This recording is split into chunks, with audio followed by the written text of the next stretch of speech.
अस्सलाम वालेकुम, welcome to my channel chemistry online. आज की इस वीडियो में हम लोग थर्मोकेमिस्ट्री के चैप्टर से एक बढ़िया सा टॉपिक कराने वाले हैं, दैट इज लैटिस एनर्जी। बेटा, इस वीडियो में हम लोग लैटिस एनर्जी कुछ इंपॉर्टेंट ट्रिक्स सीखने वाले हैं। साथ में जो आई हुई क्वेश्चन है बेटा, उनको बहुत आसानी से सॉल्व कर लेंगे। चलो स्टार्ट करते। लैटिस एनर्जी को सबसे पहले समझते हैं। लैटिस एनर्जी क्या होती है बेटा? The amount of energy evolve when 1 mole of an ionic compound is form from it gaseous ion. क्या बोलते हैं बेटा? ये बोला जाता है कि जब हम लोग 1 मोल आयनिक कंपाउंड को बना दें, किससे? उनकी गैसियस आयन से। जितना हीट यहाँ पर रिलीज हो जाएगी, उसी हीट को हम क्या बोलेंगे? उसको हम बोलते हैं लैटिस एनर्जी। मीन जब भी हम लोग क्या करेंगे बेटा, एक आयनिक कंपाउंड बनाएंगे, तो लेट्स सपोज NaCl एक टेबल साल्ट है जो कि एक आयनिक कंपाउंड है। ये आयनिक कंपाउंड किससे बना बेटा? इनकी गैसियस आयन से बना। एक सोडियम आयन से बना और दूसरा किससे बना बेटा? क्लोराइड आयन से। तो यहाँ पर हम लोग जानते हैं कि 1 मोल आयनिक कंपाउंड बना। तो जब 1 मोल आयनिक कंपाउंड उनकी गैसियस आयन से बनता है, तो जितना हीट रिलीज हुआ उन्हीं को हम क्या बोलेंगे बेटा? Lattice energy. क्योंकि हम जानते हैं कि सोडियम और क्लोराइड आयन हमारे पास अनस्टेबल होते हैं। अगर अनस्टेबल से ये स्टेबल स्पीशीज की तरफ जाना चाहते हैं, तो व्हाट विल हैपन बेटा? क्योंकि जो भी स्पीशीज स्टेबल होती है उनकी एनर्जी क्या होती है बेटा? उनकी एनर्जी कम होती है। जो अनस्टेबल होती है उसकी एनर्जी ज़्यादा होती है। तो आप मुझे बता दो कि जब ये अनस्टेबल से स्टेबल स्पीशीज की तरफ जाएगी तो क्या होगा? उसकी एनर्जी कम हो जाएगी। तो वही एनर्जी क्या होगी बेटा? वही एनर्जी हमारे साथ रिलीज हो जाएगी। तो साइन हम क्या लगा देंगे? Negative. Because the reaction is what बेटा? The reaction is exothermic. एक तो इस तरीके का डिफिनीशन हो गया। मीन हम लोग क्या करेंगे? उनकी गैसेस आयंस को इकट्ठा करके 1 मोल आयनिक कंपाउंड बनाएंगे। तो जितना एक्सपेरिमेंटली लेटेस्ट एनर्जी, जितना हीट रिलीज हो चुका है, that is 789 kilo joule for mole. एक डिफिनीशन इस तरीके से आप बोल सकते हो। दूसरा डिफिनीशन बेटा टोटली इसका रिवर्स है। क्या कर देंगे बेटा? हम लोग इसका रिएक्शन का रिवर्स लेंगे कि मीन मैंने 1 मोल आयनिक कंपाउंड ले लिया और बेटा इसको मैं तोड़ रहा हूँ। तो अगर मैं तोड़ूंगा तो खामा एनर्जी सप्लाई करूंगा, और अगर एनर्जी सप्लाई कर लूँगा तो क्या होगा? यहाँ पर अनस्टेबल स्पीशी बन जाएगी, जो कि हमारे पास क्या है बेटा? Gases ion. तो 1 मोल आयनिक कंपाउंड को तोड़ के उसकी गैसेस आयन में कन्वर्ट करो। जितनी एनर्जी की यहाँ पर ज़रूरत पड़ेगी, तो इसी को हम क्या बोलेंगे बेटा? उसको हम बोलेंगे लैटिस एनर्जी। और यहाँ पर रिएक्शन क्या होगा बेटा? The reaction is endothermic. बात समझ रहे हो बेटा? तो या तो आप लोग एक काम कर दो, आयनिक कंपाउंड को उनकी गैसेस आयन से बनाओ, जितनी हीट रिलीज हो गई ये लैटिस एनर्जी। और या तो आप लोग 1 मोल आयनिक कंपाउंड को तोड़ो, उनके गैसेस आयन में कन्वर्ट कर दो, जितनी एनर्जी हमने इसको सप्लाई करा दी, तो यही हमारे साथ क्या होगी? Lattice energy. समझ रहे हो बात को बेटा? आगे बढ़ते हैं। जिस तरीके से हम लोग अपने पिछले टॉपिकों में ही करा दिया कि हमारे पास क्या होता है, एक प्रॉपर साइकिल जो होता है, this is said to Born Haber cycle. तो बोन हेबर साइकिल से हम इनडायरेक्ट तरीके से क्या करा सकते हैं? लेटेस्ट एनर्जी को कैलकुलेट करेंगे। वो किसको फॉलो करेगा बेटा? हेस लॉ को। वो तरीक़ाकार हमारे पास कुछ यूँ था कि हम क्या बोलेंगे? Standard enthalpy of formation will become equal to standard enthalpy of sublimation plus standard enthalpy of ionisation energy plus standard enthalpy of dissociation plus standard enthalpy of electron affinity plus standard enthalpy of lattice energy. क्योंकि इस तरीके का एक cycle करा रखा था कि sodium और हमारे पास जो क्लोरीन गैस है ये आपस में मिल जाएगी और क्या बनाएगी? NaCl। तो क्या होगा बेटा? इससे हम इसको बना रहे, तो कंपाउंड बन रहा है, तो हम क्या बोलेंगे? Standard enthalpy of formation.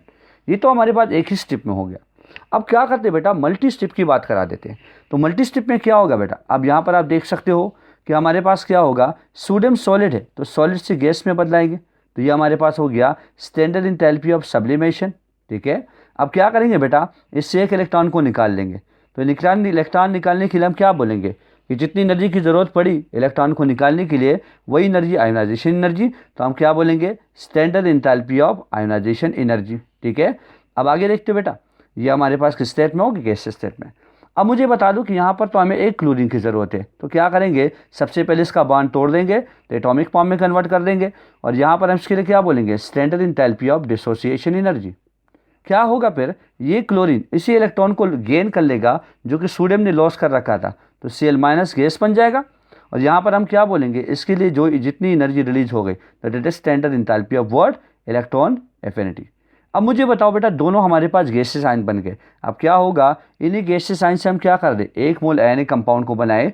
This is state to standard enthalpy of lattice energy. Capital UC भी लिख सकते हो। तो ये हमारे पास हो गया standard enthalpy of lattice energy. तो अब देख तो बेटा, आप इससे क्या कर लो? आप बोन हेबर साइकिल को फॉलो कर लो। बोन हेबर साइकिल हमारे पास ये था। वो किसको फॉलो कर रहा था बेटा? हेस लॉ को। तो हेस लॉ में क्या बोलते थे कि amount of heat evolve or absorb in a single step और multi step it must be same. अगर सिंगल स्ट्रिप हो या मल्टी स्ट्रिप हो, जितनी भी इंथैल्पी, जितनी हीट रिलीज होती है, एब्जॉर्ब होती है, वो सेम होगी। तो हम क्या बोलेंगे, standard enthalpy of formation will become equal to what. अब मल्टी स्ट्रिप की बात करा दूं तो हम बोलेंगे standard enthalpy of sublimation plus standard enthalpy of ionisation energy plus standard enthalpy of what, इसको बोलते हैं बेटा डिसोसिएशन एनर्जी। और यहाँ पर आधा लगा दीजिए क्योंकि हमें इन बॉन्ड को तोड़ देना है, एक ही एटम का इंक्लूड कर देना है। प्लस स्टैंडर्ड इंथैल्पी हम क्या करेंगे बेटा, इलेक्ट्रॉन एफिनिटी, और लास्ट में standard enthalpy of latest energy. तो लेटेस्ट एनर्जी को अगर निकालना है तो इन पूरी टर्म्स को आप उधर ले जाओ, निकल जाएगा। अब बेटा आते हैं कि इनकी शॉर्ट ट्रिक क्या है बेटा, कि किस तरीके से हम इसको डायरेक्ट अप्लाई कर देंगे। कोई सी भी क्वेश्चन इस पर आएगा तो हम उसको सेकंडों में सॉल्व करेंगे। तो बेटा उनके लिए बहुत ही सिंपल से फंडे है, देख दीजिए क्या होगा बेटा। हम ये सबसे पहले ये बात कराते हैं कि जो लेटेस्ट एनर्जी होता है ये चार्ज डेंसिटी के साथ डायरेक्टली रिलेटेड है। मतलब क्या हुआ कि जब हमारे पास केटाइन का चार्ज बढ़ेगा तो लेटेस्ट एनर्जी बढ़ेगी। दूसरा रिलेशन क्या है बेटा, कि जितना हमारे पास एनाइन पर चार्ज बढ़ेगा तो चार्ज डेंसिटी बढ़ने की वजह से क्या होगी बेटा, लेटेस्ट एनर्जी बढ़ेगी। और तीसरा और चौथा पॉइंट ये है बेटा कि जब हमारे पास केटाइन का साइज जितना छोटा होगा तो उतनी ही लेटेस्ट एनर्जी ज़्यादा होगी, और जितना हमारे पास एनाइन का साइज छोटा होगा उतना ही हमारे पास लेटेस्ट एनर्जी ज़्यादा होगी। तो ये 4 फैक्टर हो गए बेटा। इन 4 फैक्टर की मदद से हम इसको बहुत आसानी से सॉल्व कर सकते हैं। मान ले बेटा कि हमारे पास बहुत सारे जो कंपाउंड जो क्वेश्चंस में आ चुके हैं, तो मोस्टली वो वैलेंसेस के रिस्पेक्ट में मैं आपको बता देता हूँ। मोस्टली क्या होते हैं, मोनोवेलेंट या बाईवेलेंट, मोनोवेलेंट या बाईवेलेंट दोनों स्पीशीज होते हैं। तो उस रिस्पेक्ट में अगर हम देखते हैं बेटा तो क्या होगा, अगर मान ले कि हम बोल दें कि कोई सी भी साल्ट हो तो उसमें तो हमारे पास 2 पार्ट होते हैं, एक केटाइन और दूसरा एनाइन। मतलब एक मेटल और दूसरा नॉन मेटल, एक एसिडिक एक बेसिक रेडिकल। इस तरीके का हमारे पास 2 पार्ट इसमें आ सकते हैं।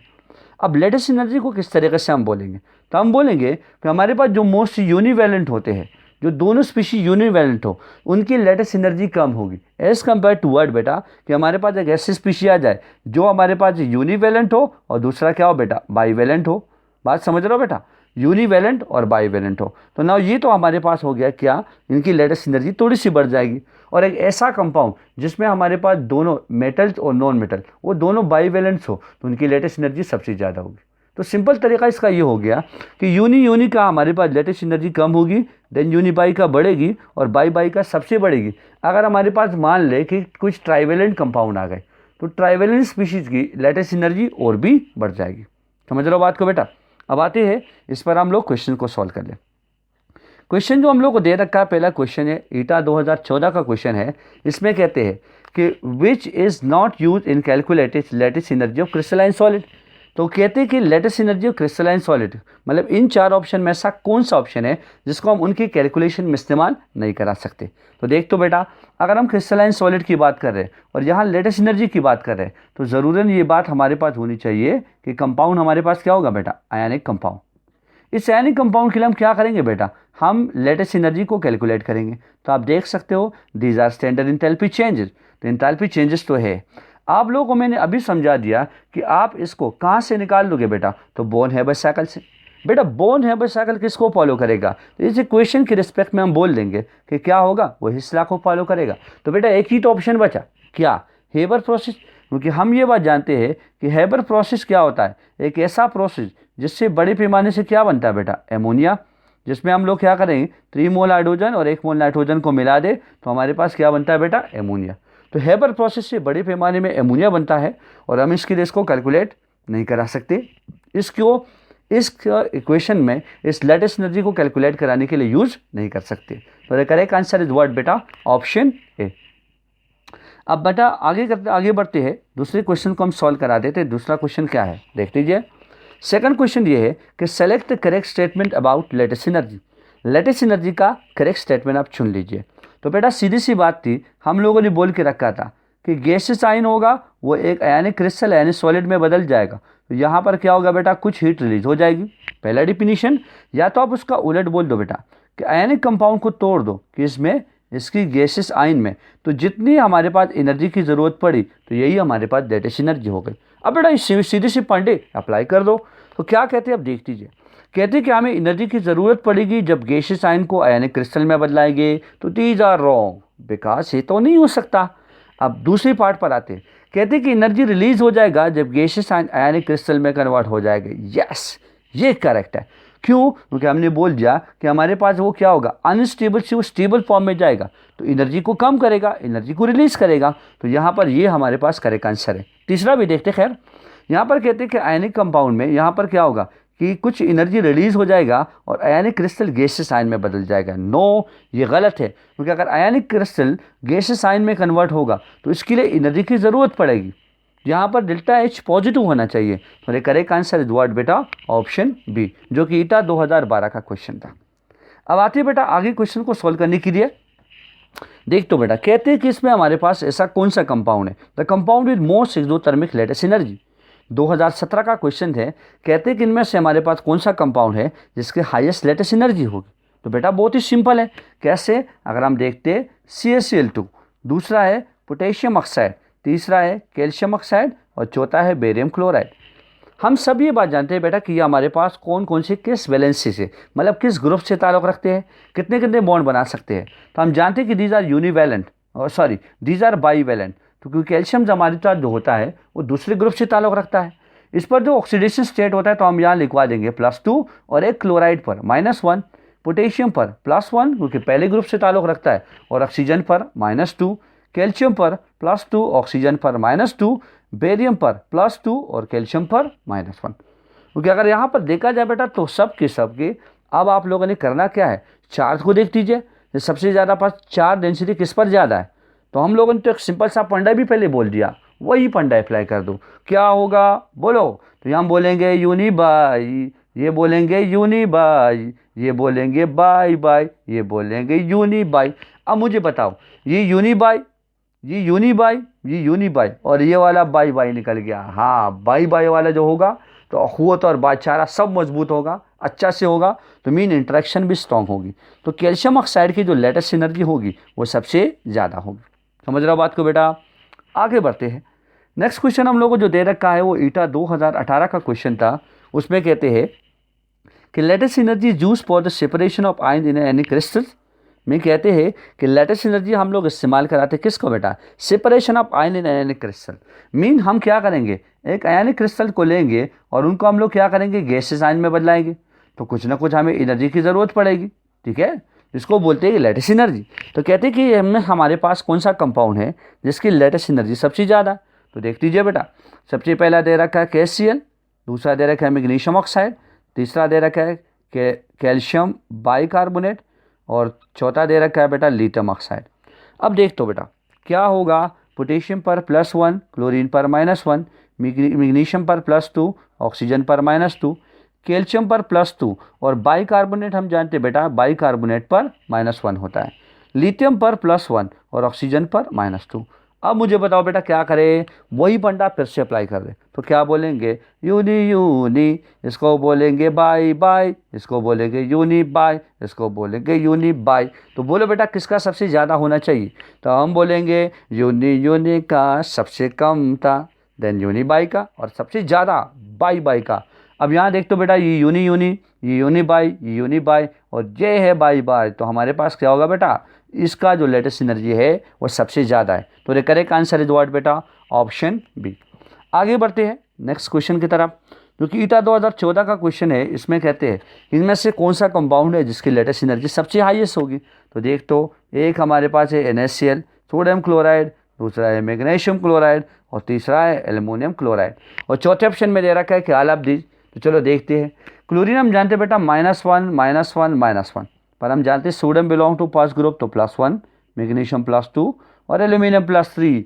अब मुझे बताओ बेटा किसकी चार्ज डेंसिटी सबसे ज़्यादा है। तो हम बोलेंगे एल्यूमिनियम का, एल्यूमिनियम क्लोराइड में, मीन इसका चार्ज डेंसिटी सबसे ज़्यादा है, इसका मतलब लेटेस्ट एनर्जी भी सबसे ज़्यादा होगी। तो the correct answer is what बेटा, ऑप्शन सी।